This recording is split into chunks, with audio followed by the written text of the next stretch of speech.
Welcome to episode 2 of the Wild and the Whites podcast.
So I'm here with Paul Piscatelli. He is, as I mentioned in the last episode, he's the co-founder here of Wild and the Whites. And we just wanted to do an introduction podcast where he kind of tells you a little bit about himself, just like I did last week. So I'm going to open it up to Paul. And Paul, can you just start telling us kind of where you're at right now, like who you are, what gets you out in the woods right now these days, and that kind of general thing. And I'll keep asking you questions, but... So getting me out in the woods right now is a great way to just reset myself after work at the end of the day and at the end of the week. It's enjoyable, it's relaxing, it's exercise, it just breaks everything down, kind of resets yourself for the next week. So going out either on my days off during the week or on the weekends with friends, like it's just fun and enjoyable. I go hiking, I'll go fishing, and then when hunting season comes around, we both know what that's like. So Yep. You cut yourself already. Yeah, big scab. Yeah, so for those of you who don't know, every time Paul and I get together, someone probably gets injured. So we'll see what happens this year. This is just the way that it keeps going. But Paul, I know you take your pup out a lot too. Yep. So I got my dog Cannon. He's a golden lab mix, and he's about a year old now. He'll be a year old actually on the 24th. I take him out every day almost to go, if I'm off, to go hike or go just be in the woods. We've taken him out during maple sugaring season, ran him all through the woods then. Hopefully going to try and get him on some birds come pheasant season this year and see what that's like. Yep. Now you do a lot of maple sugaring and stuff too, right? Yep. Yeah, I help out two of my buddies with it, and it's a good time. It's another way to be outdoors and see what's going on in the spring and late winter, early spring. In the woods, you can see a lot of game trails in the snow and just see what's going on. Yeah, there's not a lot going on unless there's shed hunting to do in the spring, so that gets you out there and does something, huh? Yep, exactly. So what was it like? How did you start as a kid? What got you into being outside? So as a kid, my dad and I grew up with my dad hunting. I was always out with them, setting up tree stands. Back even when we lived in Rhode Island, I would go out with him as a little kid, setting up his tree stands and checking out new spots, going out scouting. And then as it grew, we moved up here when I was in 3rd grade, and it just grew into me hunting. At 12 years old, I shot my first bear, and it's been history since then. I've always wanted to be in the woods, making sure I get all my tags every season and go out, even if it's only a day or two, depending how the work schedule goes. Yep. Yeah, we both have pretty good work schedules, though, for getting out there, which is nice. Yep. Yeah. Yeah, so as a kid, you said you shot your first bear at 12. What other things were I know you fished as a kid and everything like that. Me and one of my good friends would go every day after school. We'd ride our bikes to school, and after school on the way home, the Mad River was right there. We'd go fish under the dam and hang out. And my mom would end up coming down at dark and kicking us both out of there, telling us time to go home. So it was always something. Yep. Yeah, and that just kind of has progressed into today, it sounds like. Mm-hmm. Yeah.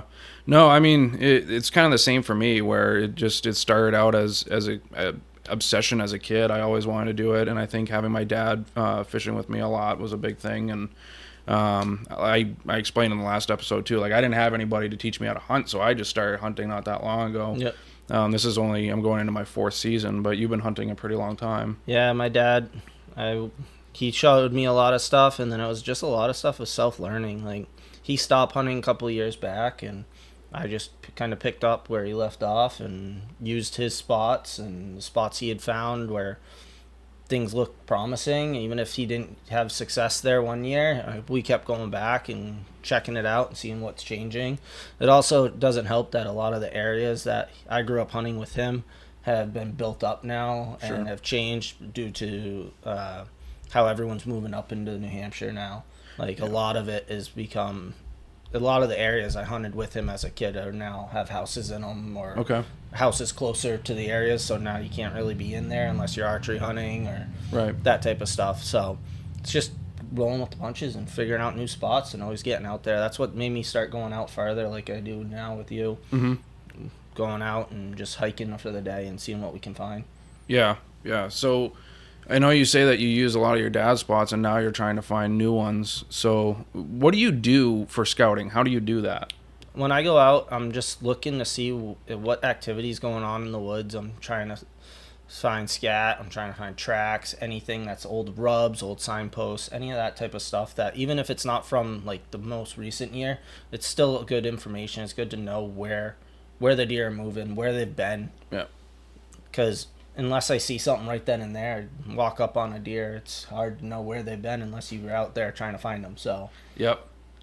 Yeah. So actually, just yesterday, I was out scouting a little bit because I just had like a couple hours before I had to leave for work, and there's this spot. I'm not going to say exactly where, but I'll fill you in later. It is like a 10-minute, not even, walk out. And as I'm walking through this spot, so the reason why I started looking at this spot is deer always get hit on roads near there, and I wanted to figure out why they're crossing there and everything. So I jumped down into this spot, and I'm walking, I'm following this game trail, and all of a sudden I'm like, oh, dude, that looks like a bedding area. Like, I walked maybe 50 more yards, and I bumped a doe right out of that bedding area. So I was like, yeah, okay, they're bedding in there. And it's sweet because it's almost like a pinch point itself. It has a steep embankment, plateau of a bedding area, and then a steep embankment that goes down to a river. And so basically the game trails are to the north and south, coming in and out of there. So it's pretty good, and it looks like it's not traveled that much. Like, the way I got in and out of there, I didn't see any sign of people walking their dogs or anything like that going down through there. So it looks like it might be a good little hidey hole. that'd be sweet. That'd be fun to check out then. Yeah, Definitely. and I think that's what it's all about, right? It's like you pop into a spot, and if you don't find anything great, you can just check that one off the list, and you don't go back there. Well, that's exactly it. You put a game camera out, you see if anything's coming through. If anything's coming through, great. If not, all right, on to the next one. That's There's it. plenty of places around. There's plenty of spots to go in this state. It's just about finding what works for you, and if you can get in there quietly, if you can get in there when the time's right, perfect. Yeah, and I think the time right, that's another thing too, because like early season versus rut versus late season, like That changes everything. all completely, 100%. So I mean, the spot that I looked at there, early season, I can see the does being in there all the time and bedding down and stuff. I don't know, maybe a couple younger bucks. Yeah. But during the rut, if the does are hanging out in there, I bet you there's going to be scrapes right around in there that they'll be scent checking, and they'll 100%. probably be roaming right through. So I did notice on one of the game trails going down there that there was a bunch of rubs, as though a buck had they were small, like just he was walking down and just rubbing as he went. Yeah.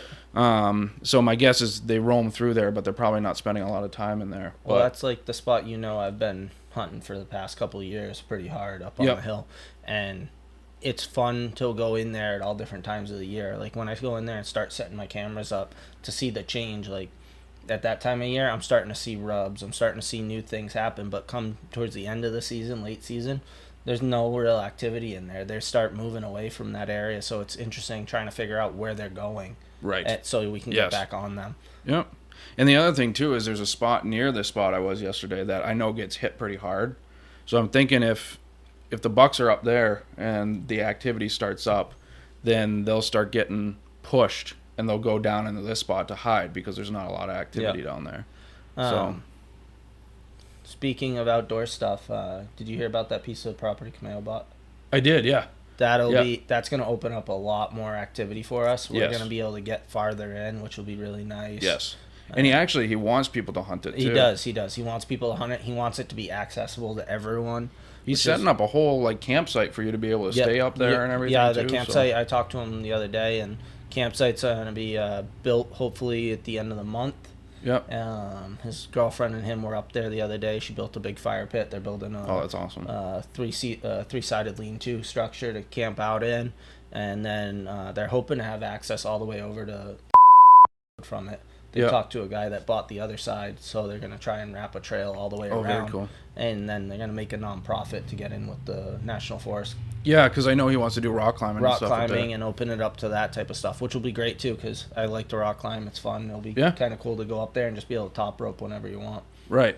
Yeah, and that's kind of like, I know you haven't listened to the first episode yet, but I got into a little bit of how, my philosophy on starting the Wild and the Whites, and I know it's yours as well, is kind of a platform for everybody that enjoys the outdoors in whatever ways you enjoy the outdoors to kind of come together and have a platform to have open conversations about why we like, specifically we're here in the White Mountains, and there's so much recreation to be done in the White Mountains.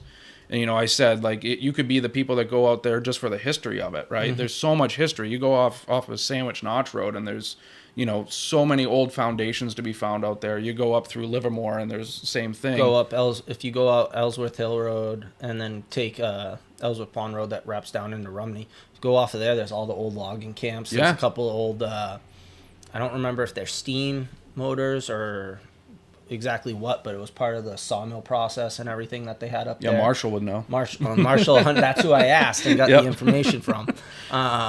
It's just like, even though like going off Campton Pond, all those back waterways are all actually old, from the old log camp that used to be set up right there in that day use area. Yeah, that is all old waterways that they used to use. That's what that old bridge is from, that's out there and all that stuff. So it's really cool. There's a lot of history in this area, just from the log camp days. Right. And so it's cool when like we're talking about the property Cameo bought, like it's going to be utilized for so many different things, and he's bought it now, so it's being preserved for that, and it abuts the National Forest. And we got a perfect parking area. Right. Yeah. Actually, Buckley took me up there to the base of where we walked out last year. Yeah, that's what I told him. I was like, we came down that steep hill, and now he's making a nice trail up it. So and we're gonna have the keys to a gator. So yes, he did say that too. So we're not even gonna have to walk up that hill. Nope. Yeah. But no, I think it's cool because that's like exactly what I was talking about, is how many different things the forest is used for, and preserving that forest, and the amount of privately owned areas that may be being lost to some people because of posting and stuff like that, because people don't understand the benefits and of having it. Landowners don't know the benefits of keeping it open, but on the same token, the people utilizing it, some of them are just not respecting it. So you can't blame the landowners half the time either, because a lot of the time you do have those bad eggs that give the rest of us. There's 100%.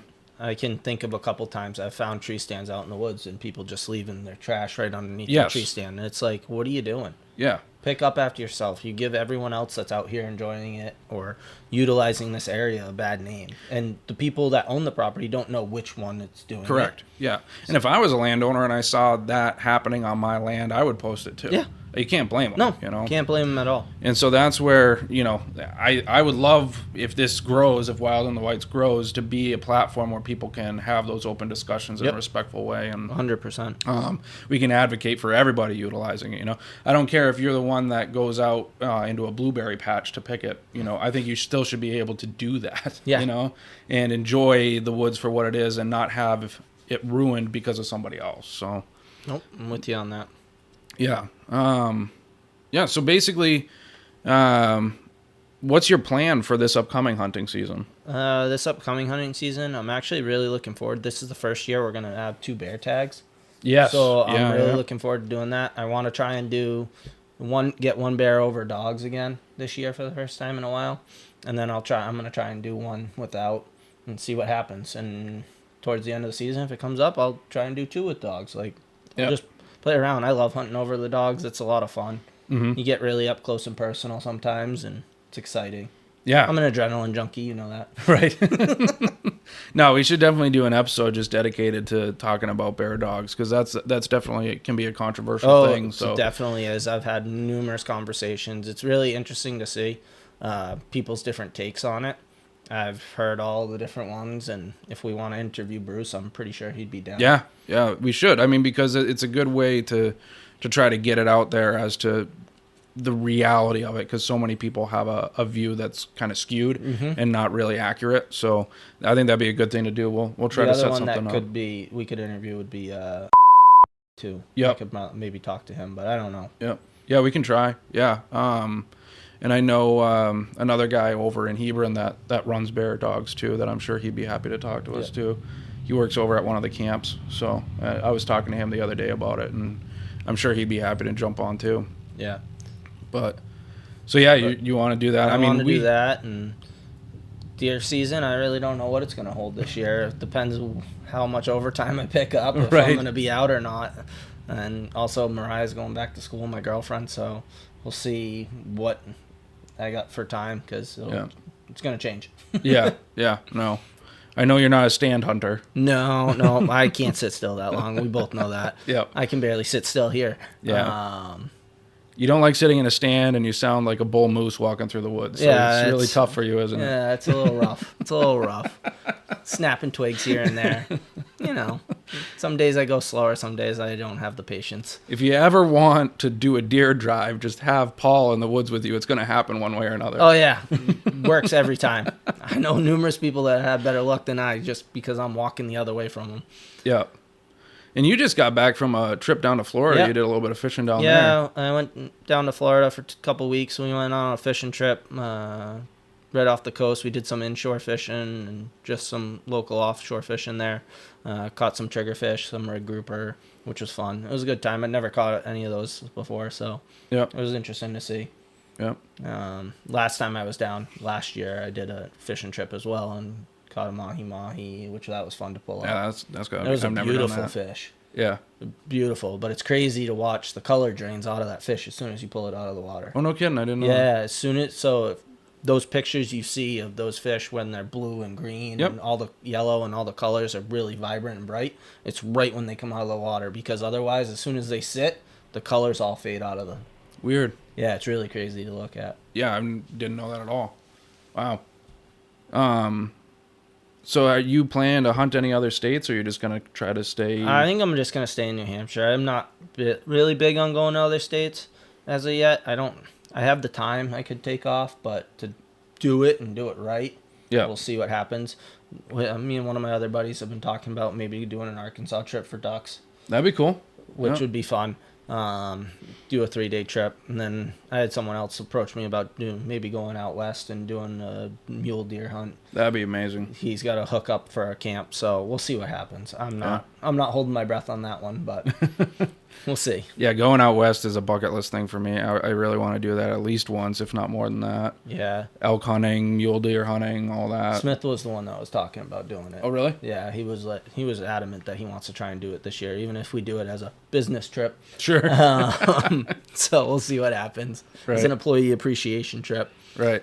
Uh, Well, that'd be sweet. yeah. Yeah, if you've got a hookup for that, man, take He, advantage he of knows it. someone, I guess. I don't know. It's a totally different world from what I think out there. I mean, I've never been, but from what I hear, it's a totally different I've been world. out there skiing, and it's Yeah. a completely different world skiing, so I can only imagine what it's like Yeah. when it's fall time or their hunting seasons. Right. To see what it's like out there. Yeah, especially like if you're hiking out and backpacking and spending the nights camping out there, and then you got to pack them out and everything afterwards if you're successful. Yeah. Yeah, that's pretty cool. Yeah, so you mentioned the 2 bear tags this year. It made me think about just the conservation side of everything. It tells you a lot that all of a sudden We have 2 bear we have tags. 2 bear tags, and it's Well, the if you've populations of bears I'm around sure this area. you've noticed as well as I have, but the bear population's out of control in New Hampshire. Like, I can remember growing up, the average bear was in the 200s. And Yeah. now your average bear is 150, 180 pounds. Right. Like, there's just so many of them now. So if we can, hopefully, I think what their goal is with this 2 bear tag is to kind of cull the herd a little bit back. Mm-hmm. And 1, we won't have as many nuisance bears. But 2, it'll actually let the population grow and become healthier. Yeah, they're just eating up everything right now. Mm-hmm. Everything. They're also taking the fawns out. Yes. Left and right. Yeah, they're hurting the deer herd a little bit too with Yep. that. Oh no, absolutely. And I mean, it says something too that one of the tags has to be harvested in the White Mountains. Yep.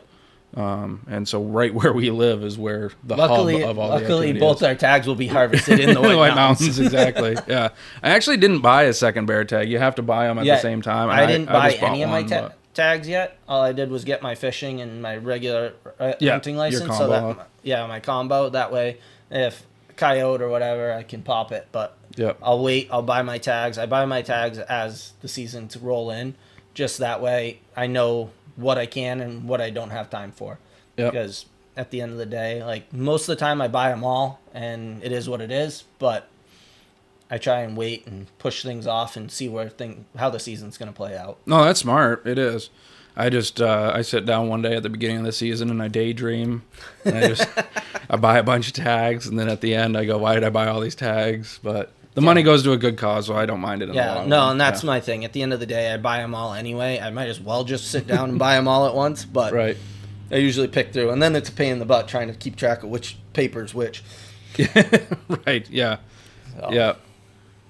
Man, if you could be in my headphones right now and hear every single time a motorcycle drives by, it sounds like an earthquake's Yeah. happening. Thanks, Bike Week. Yeah, exactly. We're sitting here on Friday at Bike Week, and it is The final there's weekend definitely of some Bike Week. background noise, so I apologize for that. But yeah, so what else? Is there anything else that you want to share with our listeners about kind of like your draw on the outdoors, maybe your philosophy on hunting, like why specifically you like hunting, because that can be a controversial topic in and of itself, or just anything else that you can think of that you wanna touch on, or I like hunting. I like the meat side of the aspect of hunting. Like, it's wild game. It's healthier game. Like, it's healthier food for us to eat.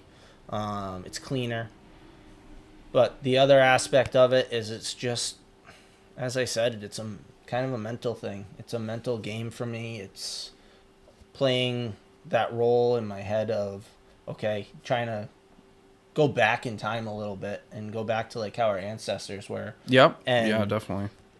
working and trying to figure out the game paths, I guess you'd say, and how they operate. Yep. And like figuring out the animals. Like, they're a totally different breed than we are. Like, they think differently, they do things differently. Yep. Like, trying to learn what they're doing is kind of really interesting. Yep. Like, they have to eat, they have to drink, they have to sleep. They do all the same things we do. Yep. But they just do them differently. So it's figuring it out on their ground, on their Right. turf. It's interesting you say that, because you and I have actually never talked about specifically our philosophies on We why we haven't. hunt. And you have not listened to the first episode. But you should go listen to the first episode, because you gave almost the same answer as I do, except I explained it in just slightly a different way of like, how like there are people that study other cultures throughout the world Yep. of people, right? Oh, yeah. But like we have all these different cultures in our backyard, and animals are just a different culture. And That's like we're just studying how they live their lives, and it's the same fascination, right? Yep. We just do it with things that can't really communicate back with us, Which makes it even more fun. It does, yeah. And also, like, for me, it's such a simple way of living, Yep. Like, it really reminds you that, like, all that matters is that we have food, we have water, we're surviving. You have shelter. Right. And you can live. Like, Right. And even, like, shelter, to a degree, like, you watch where, like, animals bed down, and there's some cover, right? They're certainly comfortable there for Yeah. any different reason, but, like, it makes you think of, like, if you're stuck out there hunting, and you need to make a fire for the night, and you got a little bit of food, but not a ton of food. See, there goes another motorcycle. But if you need to hunker down, you're not going to necessarily be super comfortable like you're sleeping in your own bed, but you're going to wake up the next morning, right? 100%. And that's what animals do every single day. You think that they're comfortable when it's negative 25 degrees out and they're just sitting on a south-facing I'm slope? not even comfortable. Right? They're it's a cloudy day, but they're sitting on a south-facing slope because they think that they're getting some kind of warmth from what residual sunlight's coming through those clouds. Like, they're not, but they're surviving to the next day. Yep. And so when you remember that and you think of the first world problems that we think are such big problems, it can really put everything in perspective. Oh, for you. 100% put things in perspective. Yeah. No, it is. And I mean, like, you talk about, like, going back to, like, even how it reminds you of how our ancestors lived in a way too, because they didn't live as comfortable lives as we do, but they still lived. They woke up the next morning too, 100%. And, yeah, so no, I hear you. When you said that, I'm like, man, he's answering it almost exactly. You're just wording it in a different way. But yeah, I mean, it's all about just being out there, being part of it, and it's getting the full life experience, in my opinion. Like, yep, you're seeing life in so many different realms. You're seeing the environment in so many different realms. Like, we all think about our environment, think about it most of the time, it's all houses, buildings, that type of stuff, stores, all that stuff. You go out in the woods a couple miles, there's nothing. Mm-hmm. It's just old growth trees. You got New Hampshire has a big problem with all the old wood and leaves that just keep piling up on the ground because we don't have forest fires here. Right. But oh yeah, you that's can a whole see, other thing we could do an episode on, is the benefit of fire, right? Yeah. Yeah. But you see the old growth that's on the ground, that stuff that's lived, died, and still on the ground, and now it's just decaying. Yeah. Like, and it's, who knows how old it is. Right. Like, you can find all sorts of different things to, like, check out. Like, I know I've been in the woods and I found trees that are huge, and I'm just looking at them like, holy crap, how old do you think this thing is? Right. And what was the landscape like when it was young? Exactly. Right. Yeah. 100%. And you may have been the first person to set foot there ever, or in like 100 years. You don't really know. When you're out in some of these areas off like Sandwich Notch Road, that used to all be farm country, and you can tell by the age of the trees, right? Yeah. But then you run into some of these older trees that were probably like old oaks that just sat in the middle of someone's field, and you're like, man, when was the last time? It was probably like the Quakers that used to live out there that were the last people to stand on that. Were hiding from the law. 100%. You come across an old foundation while you're wandering through the woods, and you're like, when was the last time someone? When was the house here? Right. I found a cabin up in the woods off Perch Pond Road, and it was right next to an old foundation, and it had like the foundation looked like it had an old pump well. It didn't have the well pump on top of it, like a hand crank. Yep. But it looked like it was set up for that. But the cabin itself, I actually found this like old newspaper article in it. It just like, it was all chewed up because the mice had gotten to it and stuff. But there was actually, I found a date of 1937 on it. Oh wow.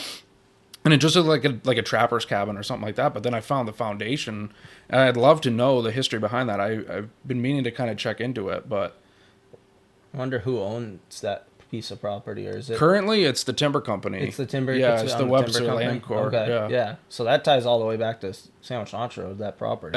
It does. Yeah. So, yeah. Huh. I wonder. Yeah.